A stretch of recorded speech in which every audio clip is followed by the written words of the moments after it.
Hello to my business beauties out there. I am Darnice Carter. I'm the founder of this wonderful and lovely organization, Black Women About Business. This is a community that was built with you in mind, sis. What is going on? It is 2026, y'all. This is the year of the ZOS. Have you heard? Do you know? Do you understand the words that are coming out of my mouth? This is the year of the ZOS. Like, what? What does that even mean? Stay tuned. I'm going to let you know what the ZOS is all about.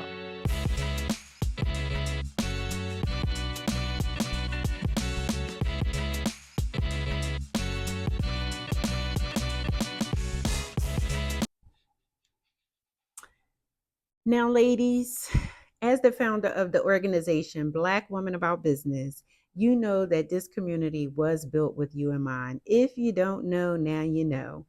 Your girl, leading Lady Dar, formed this community of women, like minded women, to come together, to support one another, to encourage one another, to push one another. As an entrepreneur, I know what it's like to struggle. For years, I struggled in survival mode, navigating single motherhood, financial setbacks, emotional pain, you name it, rebuilding from the ground up. I know what it's like. But what I also know is that in this transformation that took place in my life, I realized that I was not the only one. I was not the only woman out here who had a story. I was not the only woman out here who had pain, who had baggage, who had a voice and a purpose. But in my pain, in going through, I realized that there was greater for me. I knew God had greater for me, right? I just didn't know what it was. So, what I decided to do was pick the brain of the one who made me. Yeah, I had to pick his brain. And by picking his brain, I mean opening up his word and reading that word so that I can understand who I am, so that I can understand the creator who made me, how he made me, why he made me. And that comes with purpose, right? And in understanding your purpose, I became hungry. I wanted more. I didn't just want more fancy things. I didn't just want, things, the worldly things. I wanted more of the word. I wanted more of his understanding. I wanted to know, if you love me, if you're my father and you say that you love me and you're my protector and you're my provider, why am I struggling? You see, so in survival mode, sometimes people can do one or two things. They can get hungry for the word and want wisdom to be able to get themselves out of that survival mode, or they can just go ahead and rock on out and lose total control. I chose to get into the word and pick the brain of the one who made me. And what I discovered was that I had purpose, more purpose than what I realized. There was more purpose for me to be able to help not just myself get out of this survival mode, but to also help other women as well. That's why I created the Black Women About Business. Now, I know in life we're going to face some ups and downs, we're going to face some challenges. I'm going to tell you that nothing is perfect. I'm also going to tell you that even coming to God, coming to Christ, and being a follower, being a believer in Jesus Christ does not make everything perfect. It doesn't. People think that when they're walking this life and that now they submit and surrender their life to God, that everything is going to be perfect. We're challenged even more as a believer, okay? Because God calls us up higher. But what I will say is that is even a greater gift with me giving my life to Christ is that I became more knowledgeable. I became more aware of certain things and understanding his word and understanding how to apply the word to my life when I'm going through those rough seasons, or when people out here say life is life, and yeah, life will life, and it's going to, because that in the process of lifing, we're supposed to grow, we're supposed to be stretching, we're supposed to survive, but also teach, if you get what I'm saying. So when we're going through something in life, it's not just for us.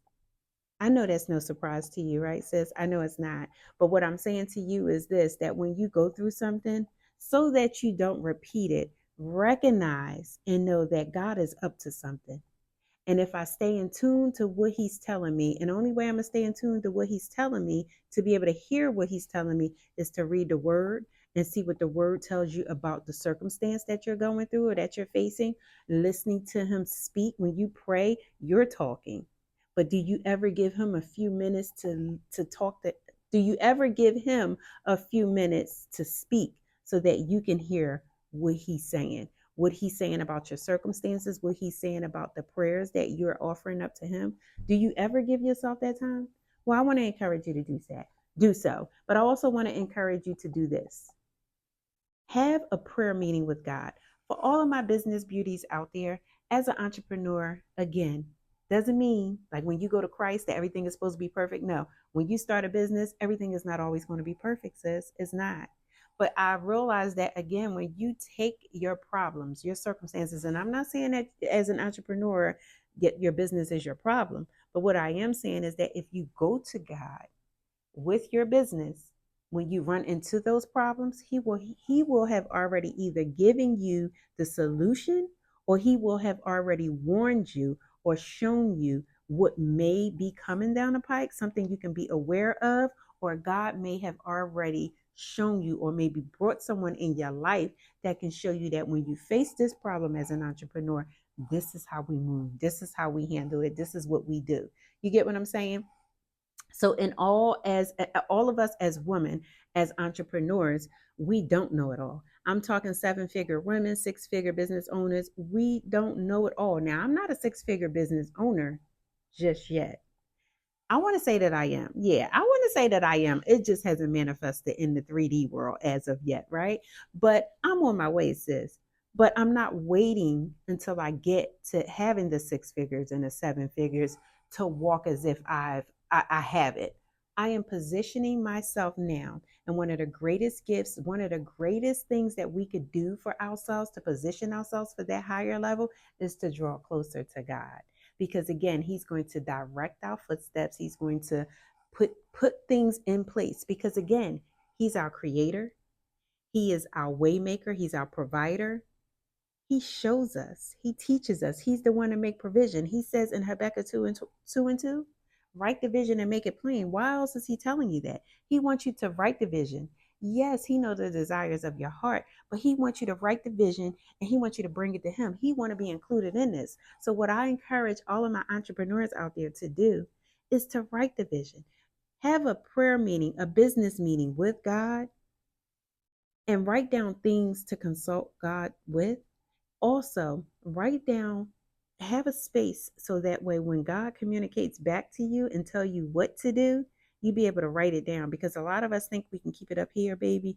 It will get lost in the sauce, okay? So no, you want to write down everything that God said to you.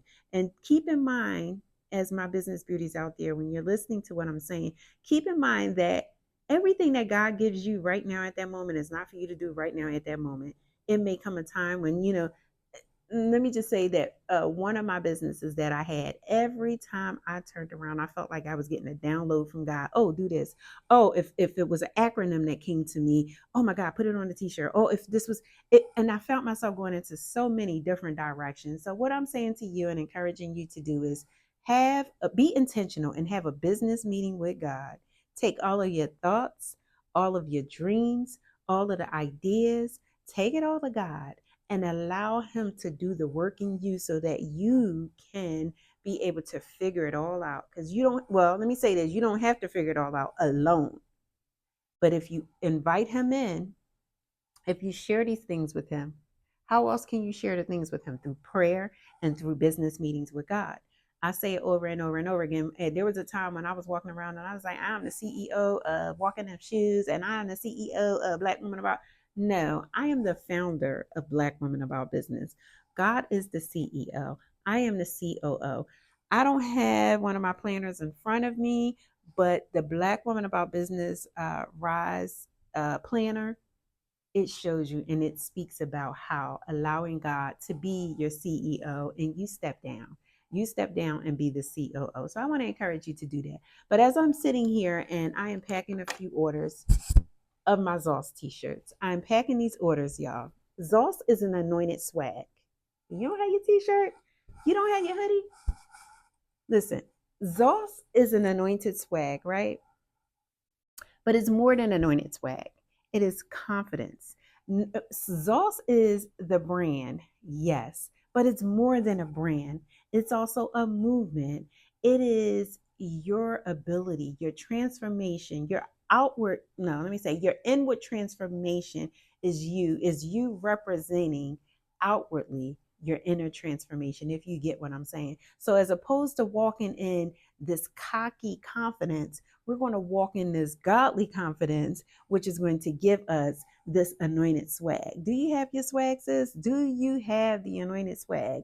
If you do, that means you're walking in Zoss. It's faith, it's fire, it's femininity, it is all of the things, okay? So it's your girl, Leading Lady Dara, wanting to encourage you on this journey as an entrepreneur. We're walking into 2026, and baby, it is the year of the Zoss. That means stop being petty. That means put away childish thinking. That means put on your big girl drawers, and it's time to pull up. It's time to pull up on God and say, hey, God, I can't do this by myself. It is time I look to you to help me birth out all of the desires.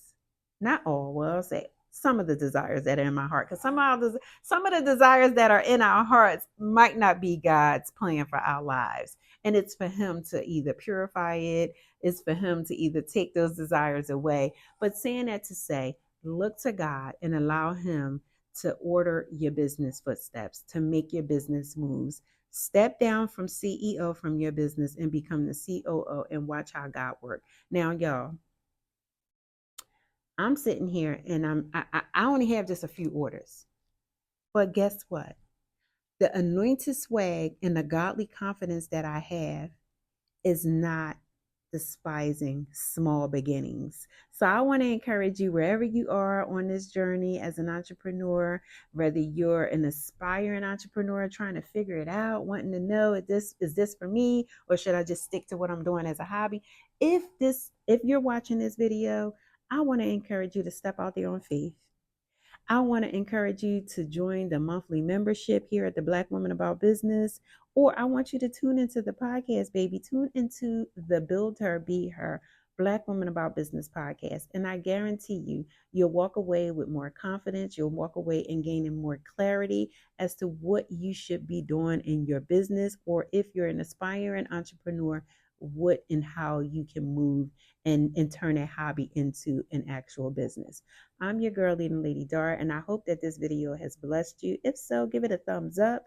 If so, also share it out. And one thing's for sure, and two things for certain, if you're watching this video, that means you're rocking in 2026. You're walking in 2026. But how are you rocking? How are you rolling? And how are you walking? Are you walking with the Zoss, baby? Are you walking with the Zoss? As a Black woman about business, I want to encourage you to walk in your anointed swag. Walk with your head held high, and every product that you have, every service that you offer, believe in it. And I'm going to tell you this, as an entrepreneur, as I stated in the beginning of this video, I know what it's like to operate in survival mode. I know what it's like to navigate single motherhood. I know what it's like to have financial setbacks. I know what it's like to rebuild from the ground up. So if this video, if you find yourself somewhere in that loop, stop doing what you're doing. What you're doing is a hobby and turn it into a business. If it is a hustle, maybe you might want to keep it a hustle. Nothing wrong with that. But if you feel that this is just a little side hustle, okay. But if you feel that you want to kick it up a notch, I want you to reach out to your girl, Leading Lady Dar, and allow me to do either some one-on-one coaching with you or join the membership so you can get more advice other than my own. I want you to be able to take your business to a new level so that you can live and love the life designed for you, the one that you created and you're comfortable with, okay? Because God has created us, right? And if we're created in His image, that means we're creators as well. What are you creating? Or are you sitting on your hands? I want to encourage you to walk into 2026 like you got it. I don't care if you are that person that is navigating single motherhood. I don't care if you are that woman who has a financial setback. We've all been there, may be there again. We all have faced that at one time or another. But find your product, baby, provide a service and do it with all of your might. And when I say do it with all of your might, put everything in it. Just don't exclude God. Because it's when you put him in it, it magnifies and take things to a new level. So again, I'm your girl, leading Lady Dar, founder of the organization Black Woman About Business. Follow us over on Instagram, and again, share out either our podcast or our video. Let's spread the word in the community, because guess what? Every woman has a voice. Every woman has a purpose. Every woman has a story. Your story deserves to be heard. Again, I'm your girl, leading Lady Dar. Happy 2026, y'all. It's the year of the Zoss.